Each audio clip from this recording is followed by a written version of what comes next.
Every spring, you're back at the garden center.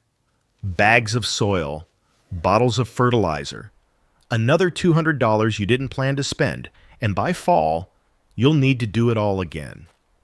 But what if I told you there's a design that costs $2 to build? Never needs fertilizer, waters itself, and the garden industry has been hiding it from you for decades. To understand why, we need to go back to 1992. To a village in Africa where the aid trucks had just left and the wells had run dry. The archive opens in the highlands of Lesotho, 1992.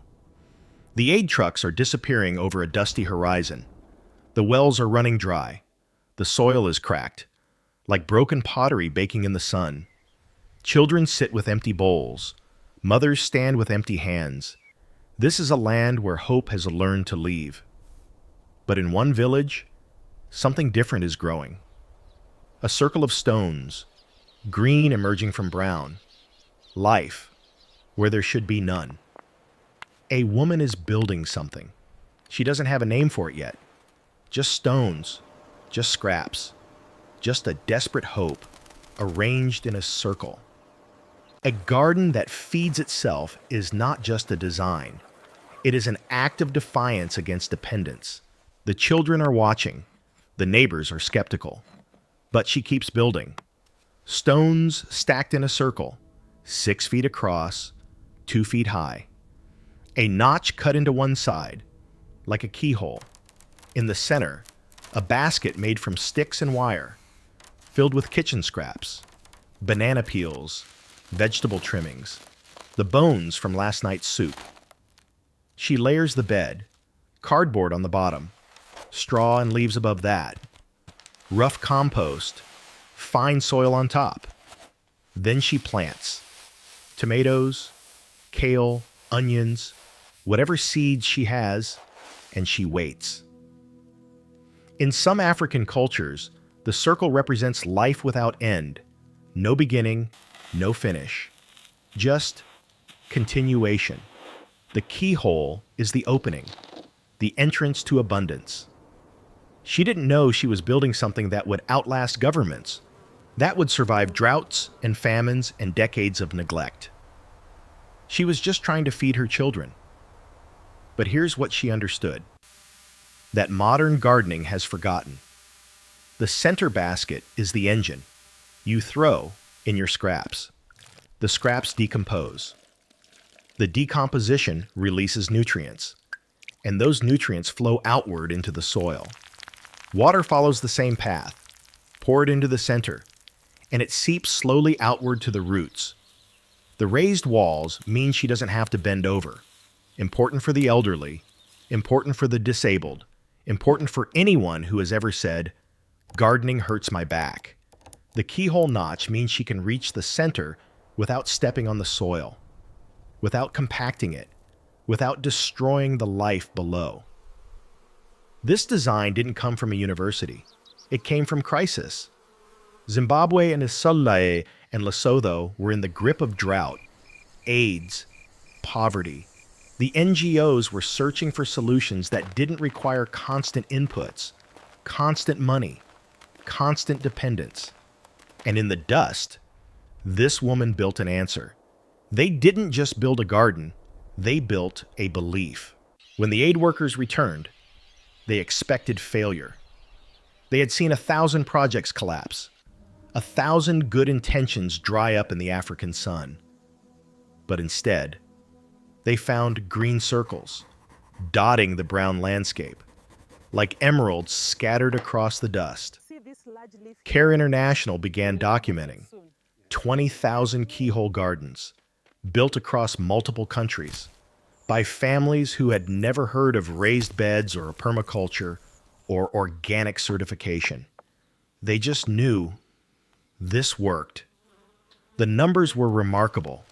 90% of these gardens were still functioning decades later. No fertilizer purchased, no expert supervision required, no external inputs needed. The garden that refused to fail. Families who hadn't grown their own food in years were eating vegetables. Children who had known only hunger were healthy. a circle of stones and scraps, was doing what billions of dollars in aid had failed to do. So here's the question no one is asking. If this design works so well, 90% still functioning after decades, why isn't it everywhere? Why isn't every backyard in America built around this principle?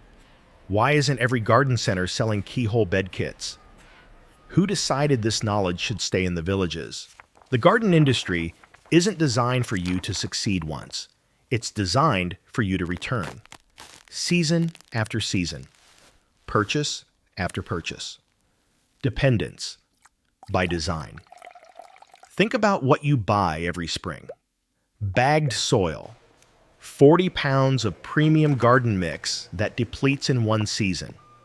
Fertilizer. Bottles of nutrients that create dependency. The more you add, the more the soil needs. Raised bed kits. Cedar frames that rot in 3 years. Plastic liners that crack in 2. Every product is engineered for obsolescence. Because a garden that feeds itself doesn't need garden centers. And garden centers need you. Follow the money. The garden industry generates over $50 billion annually.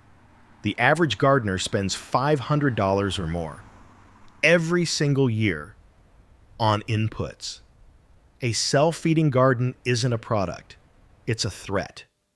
But it's not just the industry. There are cultural barriers too.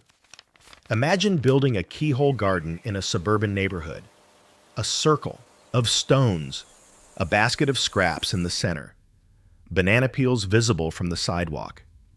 Now imagine the letter from your homeowners association. Looks primitive, lowers property values, not in keeping with community standards. In Africa, they call this design survival. In America, they call it a code violation. And then there's the institutional bias.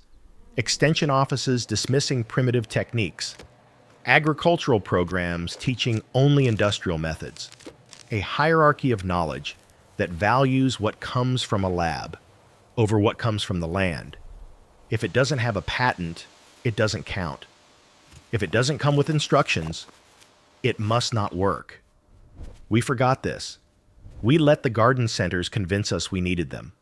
Season after season, we handed over our money and our independence. But here's what they don't want you to know. You can remember. You can rebuild. And they can't stop you. Let's go back to Africa, not 1992. Today, the same gardens are still there. Still producing. Still feeding families. Still green. Decades later, no fertilizer, no expert supervision, no failure. The droughts came. The gardens survived. The economic collapses came. The gardens survived. The political instability came. The gardens survived.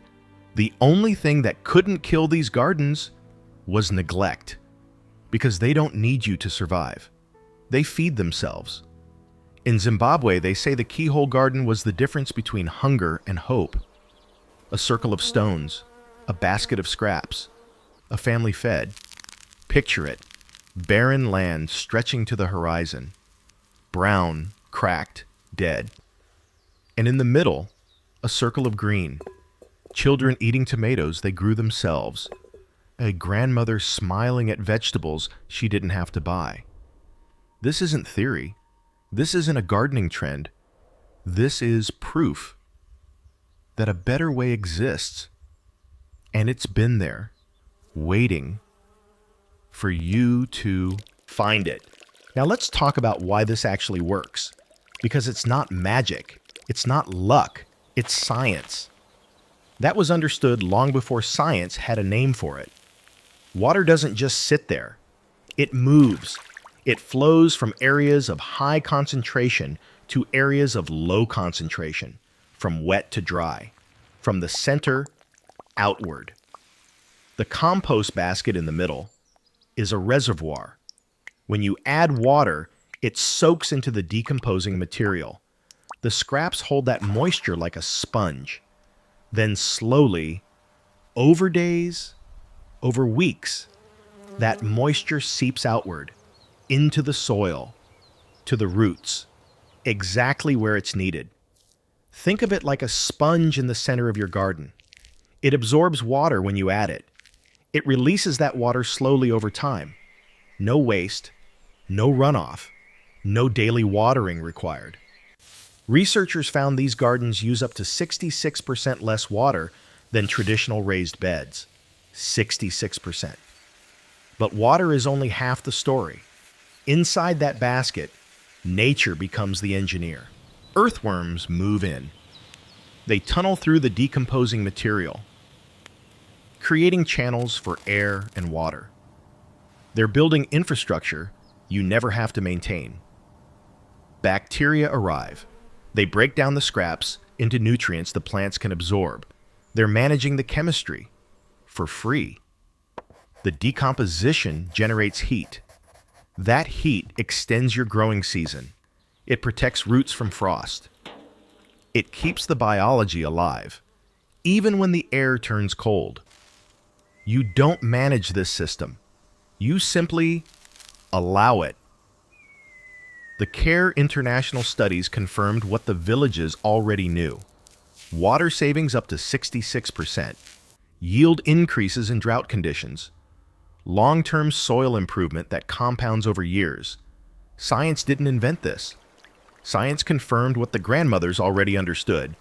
And the shape matters too. A circle gives you maximum growing area with minimum perimeter. Less edge means less water loss. Less material needed for walls. Raised walls mean better drainage, easier access, no bending, no kneeling, no strain. The keyhole notch lets you reach the center without stepping on the soil, without compacting it, without killing the life you're trying to cultivate. And the compost core in the center feeds the whole system, continuously, indefinitely. Every element has a purpose. Nothing is decoration. Your grandmother knew this. Maybe not this exact design, but the principle. Kitchen scraps saved, not thrown away. A compost pile behind the house. Eggshells crushed into the garden. Coffee grounds worked into the soil. Nothing was wasted. The scraps fed the soil. The soil fed the family. We just forgot. Convenience replaced wisdom. Stores replaced knowledge. But the soil remembers. Here's how you build one. Materials: $5 or less. Stones, bricks, or cinder blocks. Often free if you know where to look. Wire mesh or sticks for the center basket.